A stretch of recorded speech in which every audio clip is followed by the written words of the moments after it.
Suuraa kudhan sagaltamii afur sanii eewwa kee kamee dubbisaati? Maal jedha dubbisuu fi kan keeti? Of biraan qabu kaanii yooni moobaayilii keessaa dubbise malee isaan ba'a. Adiin gaamannoo fa Maal dubbise. jedha? Of biraan qabu maal jedha? Yaada isaarra dubbadhu ati. Yaaduma isaa dubbadhu ati rakkoon qabu. Wanta gaaffii mee dubbisi mee adii? Qoy yaada dhiisi akkasumatti. Ati fi kan keeti yaada kan kee ibsi. Yaada qabatte san ibsi ati. Ayi guutummaa yaadichaa achirraa arganna yaada kiyyatoo hin taane bakki sun maal akka inni jedhu yaada koo miti taane yaada koo ibsachuun feene asirratti kutaan sun maal akeekaa kan jedhudha malee. Okay, siif ibsa iyyee tole. Ati ibsuu eegan dandeenyan si ibsa. Quraanni irratti kan dubbatu suuraa kunnafaa 94 kan dubbatu in kunta fi shakki min manzalna ilayk fasal alladhina yaqra'una alqur'ana min qablika. jedha rabbi yaqra'una alkitaba min qablika jedhe laqad ja'aka alhaqqu min rabbika fala takunanna min almumtarin. Akki jedhu yoo waan nuti sitti buufne kanarraa qur'aana kanarraa shakkiin akkamitti qur'aanni kun dhufa jettee yoo shakkii ka qabaatu taate si galtee fas'al alladhina yaqra'una alkitaba min qablika jechuun min qablika jechuun warra siin dura kitaaba qara'an warra kitaaba dubbisan kitaaba macaafa gargara dubbisan kitaaba kana dubbisan hin jenne warra kitaaba dubbisanii beekan gaafadhuu jedha akkamitti nabbiin nabiyyoota nama ergamuun ergu kan jedhu si galtee rabbiin kitaaba namarratti buusamu hin buusu kan jedhu isaan gaafadhu dhugumaanuu dhugaan sitti dhufeetiin jiraati warra shakkitootarraa hin ta'inii jedha rabbiin subhaanahu wa ta'ala asitti ka dubbatu jiru Nabi Muhammadin alayhi salatu wassalam suntaan Nabi Muhammad hadisa keessatti maal jedhan la ashukku wala as'al anin shakku leedhan gaafadhu leedha jedhan si galtee sababni isaa Nabi Muhammadin alayhi salatu wassalam ilaalata suntaan wanni rabbiin dubbataa jiru quraanni kun dhugummaa isaa mirkaneessuudhaaf jecha warri Nabi Muhammad keessa ergame sun warri arabaadha sunniin namatu ergama jechuun beekan rabbiin malaakaa erguu qabaa jedhan malaakatu ergama malee namni ergama ta'een dhufuu jedhaniiti yaadan si galtee namni ergama ta'een dhufuu jedhan rabbiin saba saniif jecha deemiti mee gaafadhu warra kitaaba qaran yahudoota faa gaafadhu jedhan yahudoonni kitaaba ni beekan rabbiin nabiyyoota akkamitti erga waan jedhu irratti rabbiin kitaaba samiidhaa buusamuun buusu karaa malaayikaatiin dubbii isaa namatti geessamuun geessu kan jedhu si galtee waaqeffattoonni warri arabaadhaa waan kanatti dhamanan akkuma waaqeffataa oromoo kan waaqeffataan oromoo rabbiin gubbaara nabiyyi erga jechuutti dhamanan si galtee akkuma waaqeffataa oromoodhaa kana waaqeffattoonni gaafsan warri arabaadhaa rabbiin nama ergaa jechuu ergaan rabbiidha namatti dhufti jechuutti dhamanan yoo malaayikaa taate malee jedha kanaaf rabbiin akkas jedheetiin dubbate siin jechuudhaaf Warra kitaabaa sun eenyu warra kitaaba jedhe kan akeeke suni warra Yihuudootaaf kiristaanota miti. Kiristaanonni waan kana keessan seenan kiristaanni takka quraana keessatti rabbiin kitaaba kiristaanota gaafadhaa waan jedhuun qabu. Kiristaanonni kitaaba kamiin qabanii isaan gaafatansa maal qaban? Yahudotaadha kan rabbiin itti baanu Nabi Muhammad alayhi salatu wassalam in shakku len gaafadhu jedha. Yahudotatu beeka malee waan kanarra. Bareeche kan beeku rabbiin akka nabiyyoota ergu kan beeku Yahudota qofaadha. Akkasi. Malee kiristaanni maal beek? Kiristaanni kitaaba Yahudaa fuudhee itti tamane malee kiristaanni kitaaba maal qaba hubatti?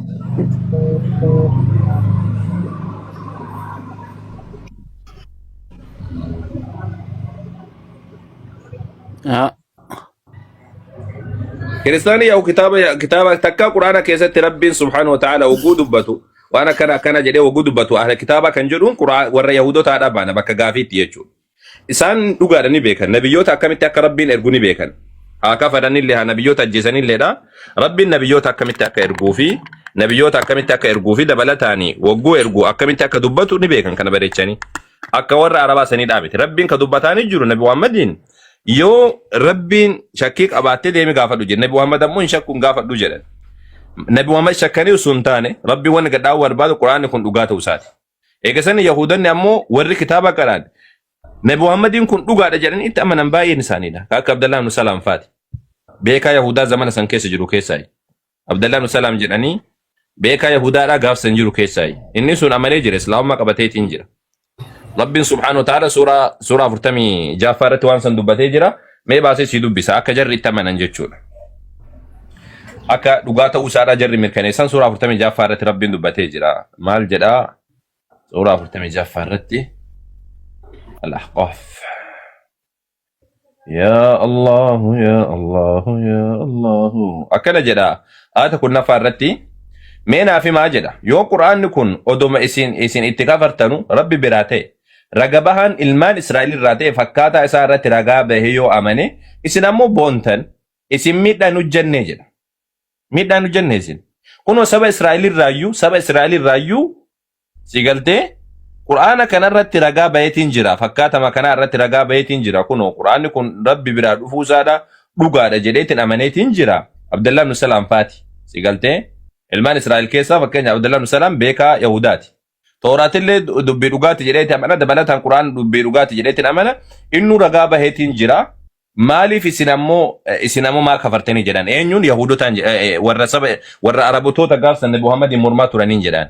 Si galtee Arabdoota gaafsan Nabi Muhammadin mormaa turan jechuudha. Saba Israa'el irraa warri kitaaba qaraan, warri kitaaba dubbisan Qur'aanni kun dhugaa ta'uu isaanii ni beekan. Isa kana sii kenna ammas suura malammaffaa sii kenna. Suura malammaffaa sii kenna yaa goobazii koo. Suura malammaffaa kanarraa jarri akka beekan dhugaa ta'uu isaadha akka mirkaneessan Rabbiin ni dubbataa jechuudha. Suura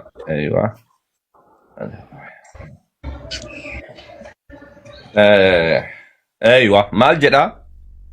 Suuraa lammaffaa dhibbaaf 21 yaa inseene akkana jedha. Isaanan nuti kitaaba Tooraatiin yookiin Qur'aan isaaniif kennine qaraatii hordoffii malu isa qara'u. Isaan isatti amanu jedhe Qur'aana kanatti jechuudha. Isaan isatti amanu namni isatti kafares isaan warra hongaadha jedheetiin dubbata. Namni Qur'aana kanatti amane isaan warra hongaadha jedheetiin dubbata. Qur'aana kanatti ni amanu warri dhugumaan kitaaba duraadhaa san qara'an warri dhugaadhaan keessa gallixaniitiin beekan Qur'aanni kun dhugaa ta'uu isaa ni amananii jedha Rabbi subhaanahu wa ta'ala. Si galtee Qur'aanni kun dhugaa ta'uu isaa ni amanan. Rabbi wani gaafadhu jedhuuf jarri nu ragaa ba'an jechuudhaaf. Dhaqiitii gaafadhu jarri sun ni beekani jechuu jira. Warri dhugaadhaan kitaaba kana dubbisee beeku, warri dhugaadhaan kitaaba kana bareecheetiin beeku, jarri sun Qur'aanni kun dhugaa akka ta'e, akkaataa nabiyyoonni itti ergaman, akkaataa Rabbiin itti namatti dubbatu ni beekanii. Gaafadhu jara Nabi Muhammad ammoo hin gaafanne. Osoo gaafate yeroo gaafatanillee qaban Yahudota ani nabiyyi ta'uu kiyya argitanii jirtanii kitaaba keessan keessatti jennaan jedhanii deebisan Yahudoonni gaafsanidha. Nabi Muhammad alayhi salatu wassalam gaafa jara gaafatan nabiyyi ta'uu kan keedhaa ni beeknaa jedhanii. Bareecha ni beekan. Isa kana hadiisa illee sii fiduu danda'a. Yahudota wajjin jiraatan Nabi Muhammad Madiinatti gaafatanii jiran. Ani nabiyyi ta'uu kiyya beektanii jennaan ni beeknaa jedhan. Hadiisa naa fiduu tiyyatti sii fida. Kan Nabi Muhammad gaafatan san. An kan jedhe amma warra kiristaanaa macaafan qabdanii jettee mati. Garuu kiristaanni macaafuuf danda'an qabu. Kan Yahudotaatti amana malee Yahudota irraa fuudheetiin walitti mammakeetiin amana malee wannaadhaa miti. Kiristaanni macaafa kophaadhaan qabu. Sadaas inni walirra wanti fageessu hin jiru. Gaa ta'uutii fakkeenyaaf wangeela afran yoo fudhattee ergaa barreeffamanii jiranii ergaa Phaawulos gara Qorontositti isatti barreesse. Kun hundi isaa Quraana duradha kan inni ture jechuudha. Kanaaf iyyuu sana dura malee sana booda miti. Quraanni sana boodadha waggaa 500 booda jechuudha sanarraa jechuudha. Ergolee sanarraa kan barreeffameen dura. Ati immoo amma akka jechaa jirtutti barreeffamti tokko kan kiristaanaan jiru jechaa jirta.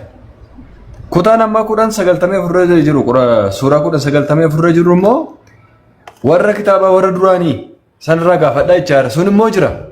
Ergaa barreeffame sun jira. Wangeelli arfan jira. Ati garuu homtuun jiru jechaa sana dura. Walfaalle suura yaasaan keetiif wanti qabatamaan. Gani siin jedhe akka siin jedhe ani Yahudonni bar kana kitaaba jedhaniin xiinxalanii kakuu haaraa kaati jetteetiin walii qaqqabattee ittiin deemtu kuni kakuu moo faadhaan malee tasuma taati miilayyuun qabu harkaaluu kan qabu. Kakuu haaraa kaati jettee wanni guutuutti kiristaanni irratti waa jaalatee ittiin deemu kakuu moo faadha. Kakuu moofaadhaan alatti kakuun haaraan bilaash. Sababni isaadha kakuun moofaan guutuu isa kan Yahudotaati. Yahudota itti taban haga maallaqa isaatii kanaatti illee Yahudota itti taban. Yahudota san immoo Nabi Muhammad wajjin jiraatanii jiran. Nabiyyummaa isaanii mirkaneessuu bira dabranii Nabi Muhammad akka ergamaa Rabbii ta'an itti amananiyyuu jiran. Si galtee eenyufa itti aman Abdullah ibn Salaam fasiin jedhe beekaa Yahudaa zamana san keessa jiru keessaa warra beektota Yahudota gurguddoota keessaa tokkosi. Abdullah ibn Salaam jedhanii Abdullah ilma Salaam jedhanii. Seenaa isaa sirriitti galteetiin dubbisuu dandeessa. Abdullah ibn Salaam jedhanii warra Nabi Muhammad alayhi salatu wassalam amanan keessa Yahudota keessaa tokko isa. Quraana kan dubbataa jiru jarri sun ni beektiidha. Fakkeenyaaf suuraa san irratti kan dubbataa jiru Rabbiin akkamitti akkana buusa jedhanii warra Arabtootaadha gaafii garaagaraa kan dhiyeessanidha. Akkamitti Rabbiin nama ergaa kan jedhan suura 25 irratti gaafii jarri dhiyeessan dubbatee jira Rabbiin subhaanahu wa ta'ala. Arabdoonni itti raman akkuma waaqeffataa Oromoo kan waaqeffataan Oromoo amma Rabbiin nama ergaa isaadha nama biraan ga'e kan jedhu kan itti raman sammuu isaanii fudhatu isaana. eenyutu beeka isa kana? Nabi Muhammadin dura Yahudootatu beeka. Ummanni waaqeffattoonni Arabaallee waan kanatti hin amanan. Hatta waaqeffataan Oromoo itti hin amanu saatii kana jechuudha. Waaqeffataan Oromoodha amma Museen ergama Rabbiitti Nabi Muhammad ergama Rabbii waan jedhu kanatti hin amanan. Rabbiin nabiyyee ergaa kan jedhu jechuudha. Sigaltee Rabbiin nabiyyee ergaa waan jedhu itti hin amanan. Bifuma kanaan jiran gaafsan. Yahudoonni warri Arabaadhaallee kanumaa yaadaatiin turanii jechuudha. Sigaltee akkasanidha. Kanaafuu ati akkasitti hubadhu siin jechuudha. Achi dura Nabi Muhammadin dura kan jiru warri waan kanarraa beeku waa'ee nabiyyummaa irraa beeku Yahudota qofaadha. Yahudota immoo dhaqiitii gaafadhu jedhaan. Yoo shakkii qabaatti dhaqii gaafadhu. Dhugumaan sitti dhugatu sitti dhufee jira jedhaan Rabbiin subhaanahu wa ta'ala. Isa kana sirriitti hin xaluu qabda.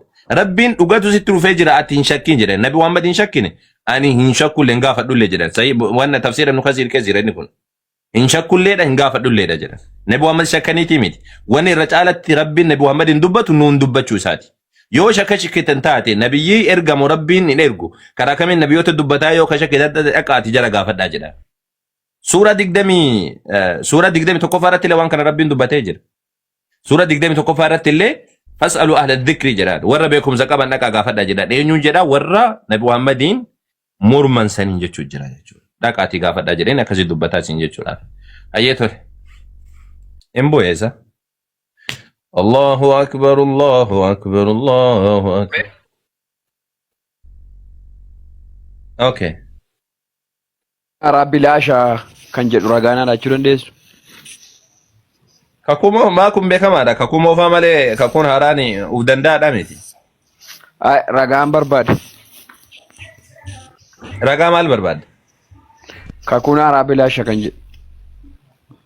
Kakuun haaraan aslan kitaaba moo kitaaba miti bar kakuun haaraan seenaa namoota muraasaati malee. Aslan kitaabni jedhamee dubbatamu kitaabni raajotaa kitaabni seeraadhaa kitaaba kakumoo faa keessa jira. Ragaa maal barbaada isaa wanni siin jedhe waan tokko jira sii galtee wanni ijaan argaa caala wanni ragaan biraadhaan jiru. Gurraan sitti mun barbaachisu sii galtee kun. Ijaan argite kana caala hin qabu. Ijaan agartee injiiliin bilaasha ta'uu isaa jechuudha. Injiiliin kakuu haaraa miti. Injiilii miti barkuudha. Kakuu haaraa kan jedhamu injiilii miti qobazi koo. Maal taate naga qabdaa? Maalidha ree? Kun seenaadha malee kitaaba seenaati malee kitaaba seenaa Paawulos seenaa Yesuus seenaa barattootaa kanneen malee kun injiilii miti. Injiil kanaasa injiili sun taa'e kun bari waa'ee injiilii kitaaba dubbatu malee kun injiilii miti. Injiilii yeroo Yesuus jiru lallabamaa ture kun injiilii miti bar kun seenaadha seenatti barreeffame. Egaa Yesuus ol ba'e immoo seenaa Yesuus seenaa Paawulos seenaa ebaluudhaatti barreeffame. Seenaa barattootaa kanneentu barreeffame malee kun injiilii miti. Injiilii biraa qabdaa? Injiili maal ofii balleessitee kaatee saantima lafatti gattee saantima amma gate san barbaadinaan jettamu ati. Situ kiristaana situ eenyuun ni balleesse immoo ragaa qabda abbaa balleesse hojii warra Yesuus innuu qabuudha jedhutu ofii keessanii balleessitani. Saantima ofii keessanii gattan ati awwal barbaadi jettammoo. Yaa ustaad dogoggoruu barsiisuu irra quraanuma barsiisuu wayyuum. Mee waan si dubbisa bakka takka si dubbisa achi boodaani waan sadi irratti haasofnaani. Maal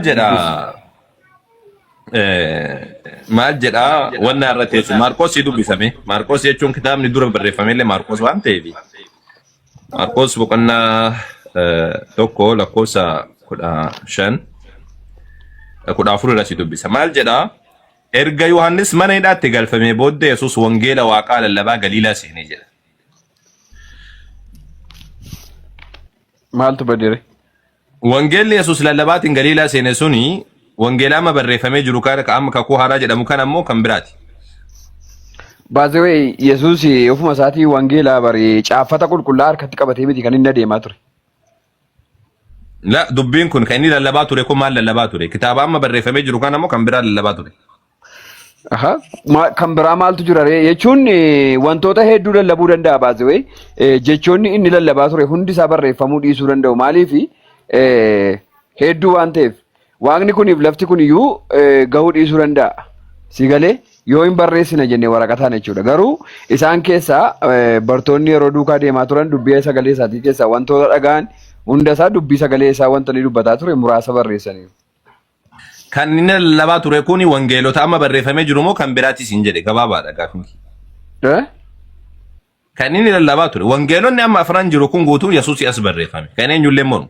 Phaawulos illee Yesuus as barreessee hojii ergamoota achi as barreeffamee Luuqaastu barreesse jedhama. Ergaaleen garaagaraatiif mul'anni hundi isaadha kakuu haaraa kan jedhame kun Yesuusii as barreeffame. Egaa Yesuus ol fuudhameen booda. Yesuus weetaa gaafa mana hidhaati erga Yohaannis mana hidhaatti galfame booddee Yesuus wangeelaa waaqaa lallabaa Galiilaa seenee kan jedhu kun kan inni lallabaa ture kun wangeelaa amma jiru kumoo kan biraati. Gaafiin kiyya gabaabaa. Isuma amma jiru. Barreeffameen jiru kaakaa amma jiru kun. Maaliif? Barreeffameen jiru. Oh gaariidha. Yesuus Kiristoos barreeffama kun waan akkasii kana baatee miti kan inni lallabaa ture. Maal lallabare? Dubbimti afaan isaa keessaa bahutu wangeela. Dubbimti afaan keessa maal wangeela kan jedhamu maal dubbiin hundaa miti kaa wangeela jedhama mootummaa wangeela waaqaa jedhama. Maarree akkasii kaa dubbii afaan isaa keessaa bahu sanatu dubbii waaqayyooti waan ta'eef isuma dubbataa deema malee akkoo wanta barreeffame tokko. Kamiin dubbataree kan inni dubbatu naa kenni kaa kamiin dubbatame jechisaa maal jedhee jalqaba maal jedhee xumurama jechummaan sun. Yommuu jettu. Jechi waan jalqaba qabaami fakkeenyaaf ati wagguu dubbattu waan wayitiin jalqabda waan wayitiin xumurtame jecha kan keedha maal jedhee jalqaba wangeelii lallabaa ture sun maal jedhee xumurama. Waa'ee fayyinaa, waa'ee jireenyaa, waa'ee du'anii du'aa. Maal jedhee jalqaba? Maal jedhee jalqaba? Waan inni jedhee jalqabu naa kenniitii xumura isaa illee hima. Maal jechuudha? Maal jedhee jalqaba jechuun waa'ee fayyinaa ma lallabaa ture, waa'ee mootummaa waaqayyoo lallabaa. Dubbii maal jedhare dubbii sannaaf hin himtu booti. Dubbiin sun maal jedhee jalqaba? Jalqabni isaa fakkeenya Quraanni Bismillahir Rahmaanir Rahiim jedha. Macaafni seera uumamaa irratti waaqayyo jalqabatti waaqaa fi lafa uumee jedha. Jalqaba qaba. Xumura irratti ammoo erga Yohaannisiin xumurama. Quraanni Bismillahir Rahmaanir Rahiim jedhee min jinnati wan naas jedhee xumurama. Atamma wangeelii lallabaa ture kun jechi isaa maal jedha jalqabni isaa maal jedha xumurri isaa maal jedhama.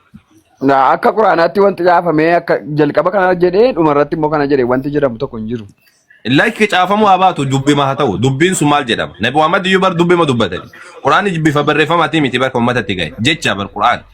Quraanni jechaan uummata bira gahe ni qabsiisan namoonni ni qabatan. Quraanni jalqabni isaa akkana jedha booddeen isaa akkana jedha jedhanii hunda saara Nabi Muhammad uummata barsiisanii bira deeman malee bifa barreeffamaatiin miti kan uummanni qabate. Bifa jechaatiin qabate. Isin birattuu wangeelli sun maal jedha jalqabni isaa xumurri isaa maal jedha. Mee maal jedhee jalqaba Yesuus wagguu wangeela san lallabu maal jedhee jalqabee lallaba. Waa'ee mootummaa waaqayyoo lallaba kaa uumamaa kaasee hanga mul'ataatti dubbima waaqayyooti waan ta'eef.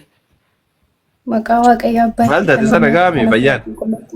Wangeelli barka lallabamu erga Yohaannis cuuphaati maal jedha Yesuus Kiristoos Luuqaas boqonnaa 16 irratti hamma Museedhaa jalqabee hamma Yohaannis cuuphaatti seeratu lallabamaa ture jedhe macaafa seeratu lallabamaa seeraa fi barsiisa raajotaatu lallabamaa ture jedhe Yohaannis cuuphaadhaan booda wangeela waaqayyootu lallabamaa jedhee dubbate kanuma kanaami.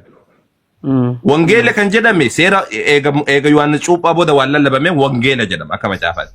Wangeelli sun maal jedha jalqabni isaa maal jedha xumurri isaa dubbiin sun. Waa'ee fayyinaa waa'ee ayyaanaa. Wanni ayyaana sun maal jedha yaa dida maal jedha jalqabni isaa. Fayyina ayyaanaa jechuudha. Ankeenya maal jedhee jalqabaa maqaa waaqayyoo abbaa. Intalli maal masaa yaa rabbii kiyya. Mee mucayyoo ati nageenyi kan kee fayyaadha xeenaash hin deemnu. Dhiira kan dubbatu jiru isa wajjin haasa'u jira yeroo takka dhaabbadhume. Haa dubbattu waan rakkoo qaba. Maal dubbatti macaafni dhoowwa yoo waa isii dhibaniyyuu abbaa warraa gaafattuu jedha Phaawulos. Okay. Bakka biraatti dubbisamee yeroo takka maal jedha Maarqos boqonnaa 2 irratti lakkoofsa 2 namoonni akka malee baay'atanii walitti qabamnaan iddoon dhabamee balballi duris dhiphate innis dubbicha isaanitti lallabaa ture jedha. Yesuus lallabaa ture dubbii. Wangeelonni kunniin hundi isaa osoo hin barreeffamin dura Yesuus wangeela lallabaa ture. Wangeela waaqayyoodha lallabaa ture Yesuus. Uummanni dhageeffachaa ture. Wangeelli sun maal jedhee jalqaba maal jedhee xumurama dubbiin jalqaba qabdi xumura qabdi. Okay gabaabamatti inni iyyuu mataan isaa wangeela barreeffama caafata baatee deemaan ture waa'ee fayyina bara baraa jireenya bara baraa lallabaa ture mootummaan waaqayyoo dhiyaateera yaada garaa keessanii geddaradhaa waaqayyootti amanaa jedheetu lallabaa ture. Maal jedha jalqabni isaa xumurri isaa maal jedha baani bari lallame isin hin jenne wama mootummaa waaqayyoo san maal jedhee jalqaba xumurri isaa jalqabni isaa maal jedhee xumurama dubbiin sun. Wanta akkas jedhamu hin jiruun siin jechaa jira bar. Waa'een fayyinaa wangeela lallabaa ture hin jenne wanni lallabamu tokko jalqabaa fi xumura qabaami. Waa'een fayyinaa jalqabaaf xumura hin qabu. Waa'een fayyinaa numa lallabama bar. Waan fayyinaa si gaafadde wangeela si gaafadde wangeelli sun kan Yesuus dubbataa ture sun kan Yesuus lallabaa ture jalqabni isaa maal jedha fakkeenya Maatewos yoo ilaalte hidda dhaloota Yesuusiin jalqaba xumurri isaadha du'aa Yesuusiin Luuqaas illee jalqabaa fi xumura qaba. Marqos xumuraa fi jalqaba qaba. Yohaannis waaqa jalqabaa fi xumura qaba. Wangeelli Yohaannis yoo ilaalte jalqaba sagalee ture jedha xumura irratti ammoo osoo wanni Yesuus barsiise guutuun barreeffamee jedhetti xumurama. Hojii ergamoota jalqabaa fi xumura qaba. Ergaaleen Phaawulos guutuun jalqabaa fi xumura qaba. Wanni jalqabaa fi xumura hin qabne maaltu jira isa? Wanni jalqabaa fi xumura hin qabne dubbiin jalqabaa fi xumura hin qabne hin jirtu. Yesuus maal jedhee lallabaa ture jalqabni dubbii isa maaliidha? Xumurri maaliidha? Dubbii Yesuus Kiristoos lallabaa ture waa'ee jireenya bara baraa, waa'ee fayyina bara baraa, waa'ee mootummaa Waaqayyootu lallabaa ture. Isuma san maal jedhee jalqabe? Maal jedhee jalqabee lallabe? Maal jedhe jecha maal jedhuun jalqabe maal jedhuun xumure? Ayyee jecha hedduu kanaan jalqabee kanaan xumure siin jechuu otoo hin taane Waaqayyootti amanaa anatti amanaa. Karaan dhugaan jireenyi anaa injiiliin hin beekta wanni jennu isa kana khalaas. Ayyanaa deebise. Mee injiiliin beekta otoo natti injiil maal jedhee jalqaba? Ingattan kaasin isinii misa akka qabannee kun harka qabna jettan isintu gattanii gaatanii gaafattammoo atuun beektu kunoo. Ati Yesuus hordofuu akka jettee ka diraamu jirtu ati Yesuus hordofuu qaba akka jechuu jirtu naa himuu dadhabde.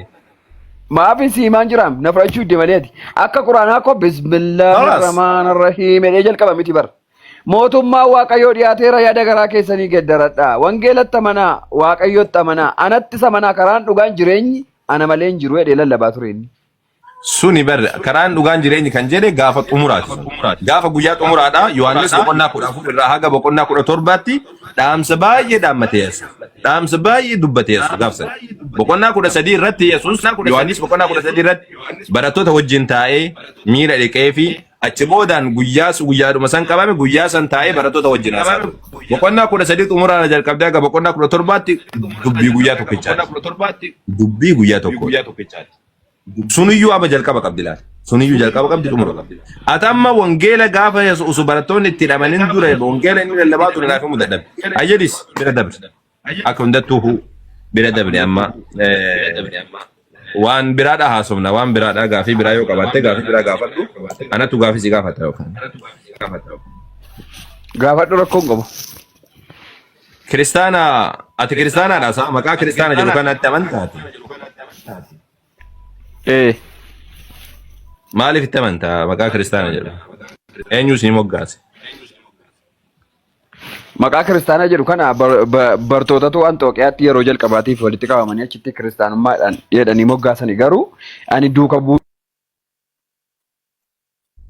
kiristaana jechuun Kiristoos duukaa kan bu'an jechuu sababa ta'eefi nan amanaa. Mee naa kennime barattootatu akkas moggaase kan jedhu. Hojii ergamootaa boqonnaa 11:85 kaasii dubbifadhu. Achirra kan jiru akkasii miti kaa warra waaqa tolfa warra biraattu jaran akkas jedhee jedha malee suni barattootatu moggaafatee hin jedhu. Jedhi Anxooqiyaatti yeroo jalqabaatiif bartoota jedhamanii waamaman jedha. Nama biraattu jedheen kaa? Lakki macaafata akkas jedha. Maaltu akkas jedha mee daa dubbisme? Dubbisi yoo salphaatti ta'e jechuun baasii wanti mul'isuudhaaf hin danda'u waan ta'eef. Yommuu isa argatteesse Anxookiyaatti isa geesse isaanis waggaa tokko guutuu waldaa sanaan wal ga'anii namoota baay'ee barsiisanii barattoonnis yeroo jalqabaatiif Anxookiyaatti kiristaana jedhamanii jedha. Yaa. Maal jedhaman jedha eenyutu jedheen isiin jedhe bar. Okay. Gaariidha yaadni kee maalii fi gooftaa Yesuus Kiristoos bartoota yeroo fo'ate 12 isaanii aboo kennee fi dhaqaatii dhukkubsattoota fayyisaa wangeela mootummaa Waaqayyoo lallabaa gatii utuu itti hin baasin fudhattanii gatii utuu itti hin baasin dhaqaa lallabaa jedhee erga isaan ergee booddee nama hundumaa cuubaa maqaa abbaatti ilmaatti hafuura qulqulluutti isaan cuubaati bartoota koo godhaa jedhee isaan erge isaan immoo utuma ergama isaanii sana keessatti Anxooqiyaatti yeroo jalqabaatiif kiristaana jedhamanii waamanii waldaa walitti qabamanii jechuudha. Nuun immoo ergaa isaanii sana sababa fudhannuu fi duuka buutu Kiristoos sababa taaneef kiristaana jedhamnee yoo waamne rakkina waan qabu natti hin fakkaatu. Eenyutu moggaaseedhaan kan jedhe? Maal? Maqaa kanaan eenyutu akka jedhe kiristaanota jedhee kiristaana kan jedhee moggaasisuun eenyu? Kiristaana jedhee kan moggaasu kun namaadha. Garuu Kiristoos duukaa kan bu'u Kiristoos immoo isa mataa ta'e sanaadha jechuudha. Isa mataa warra moggaa'e sanaa ta'e. Wai jecha kana Yesuus fayyadamee beeka. Afaan kam dubbachaa ture Yesuus? Yommuu jettu. Afaan kamiin dubbachaa ture? Afaan biyya lafaatiin inni barsiisaa ture. Afaan kamiin? Kan uummata wajjin haasawaa ture. Afaan saba sanaa kaa? Afaan saba saniidha Aramaayikiidha kun ammoo Hibruudha. Akkanami? Afaan Kiristaan jechuu jedhu immoo Kiristoos kan jedhamu jechuu kuni duruma jalqaba jecha afaan Giriikiiti malee jecha afaan Hibruu yookaan Aramaayikiiti miti. Kanaafuu Kiristaana jedhee kan moggaase eenyudha? Afaan Giriikiitiin kan moggaase kun eenyu? Sitti mee bara kiristaana jedhee kan moggaase kun bartootumaan siin jedhe warruma isa duukaa bu'aa turan. Barattoonni akka jedhanii hin dubbanne ka barattoonnaa miti jaratu moggaafaman jedha malee jaratu moggaase namoota moggaasan kan biraa evidensii yoo qabdate immoo na hubachiisuu dandeessa. Okay, jamaa warran tokkeeti kamal Kiristoos maqaan jedhu maqaan akkanaadha maqaa afaan Yesuus dubbatu barattoonni Yesuus beekanillee miti. Afaan Giriikiiti afaan kun. Afaan Giriikiitiin ammoo warra Giriikotaati. Warri Giriikotaa jechuun warra siigaltee warra Antookiyaa jechuun Yahudoonni keessa jiranii dabalataan amma samoodha Giriikotaadha keessa jiranii. Afaan Giriikiitiin Kiristaana jedhama. Afaan Yesuus dubbatu iyyuu miti Kiristaana jechuun. Kiristoos jechuun illee afaan Yesuus dubbachaa ture miti wanni kun. Masiihiidha malee. Afaan Yesuus dubbachaa ture Masiihii jedhama malee Mashiihii jedhama malee. Maqaan kun maqaa sirriidhaati miti. Maqaa Kiristaana jedhu kana eessaa akka fuutan hin beeku. Okay. Maal rakkoon qabu kun ikkoo maqaadha waan ta'eef rakkina hin qabu wanta akka rakkina uumuu hin qabu. Wanni akka maqaadhaa bare wanni fakkeenyaaf amma bara asxaa wayiidha yoo maxxanfattu barati amma garee shaadaa waati jette fakkeenya garee shaadaa jennee yoo of moggaafne nuti ati lafaa kaatee maqaa kanaan baxxalliseetumaan moggaafachuu hin dandeessu. Nama akkatti moggaafne qabna wanni kun seenaa qaba wanni kun beekamuu qaba dirqama. Maqaan akkanumatti laafama gooteetumaan ati rakkoon qabu jettaa immoo? Dubbadhu. Garee shaadaa hidhee kan moggaase isin miti? Nutu jedheen. Isintu moggaafate miti? Akkasuma kiristaana kan jedhus namoota moggaase. Jechuun eenyutu moggaasee san dhabne malee amma kiristaana jedhu kan maqaa nama moggaasee san dhabne. Kiristaana kan jedhu. Injiru meeshin ta'e injiru macaafa qulqulluutti abalutu moggaase kan jedhu meeshin. Khalaas abbaa hin beeknu jechu tanallee hin beeknu jennee biraa dabaru. Okay. Atamma tayyib gaafii xumuraa si gaafadha dida. Jecha Kiristoos jedhu alfa Kiristaana. Mucayyoon tun afaan isii hoosisamu yaa mucaa. Filaa wayiin qabdu isaa ka arrabaan hoo qawwee. Mee yoo callisat maaluma qabda isaa yoo afaan hin calliste mee nama dhiiraa wajjin haasa'u jirra. Yoo calliste afaanuma kanaan kanuma yoo calliste maal qabama. Ati ganamarraa haasawaatiin jirta mee callisme yeroo takka dhiirri nu baay'ee jira kun okaas taa'eetiin haasa dhageeffatu jiru yeroo takka callise ayyee. Ayyee dida kiristaana Yesuus Kiristoos inni waaqa jettee amantaati. Aangoo waaqummaa qaba ilma waaqayyooti. Ilma waaqayyooti moo waaqa jettee amanta? Ilma waaqaati. Okay. Ilmi waaqni kun amma abbaa fi ilma jira jechuu kan keeti. Waaqni abbaa fi ilma jira jechuu keeti jechuu. Yesuus Kiristoos isa fooniin mul'ate sanaadha. Waaqayyo abbaa inni immoo isa hafuura ta'e sanaadha. Wangeela Yohaannis boqonnaa 4:24 irraa dubbifachuu dandeessu. Kanaafuu tokko waaqamma waaqni tokko ka abbaa jedhamu jira tokko ka ilma jedhamu jira jechuu jirta jechuudha. Yeah, for example. Okay. Kam tu duraadha abbaa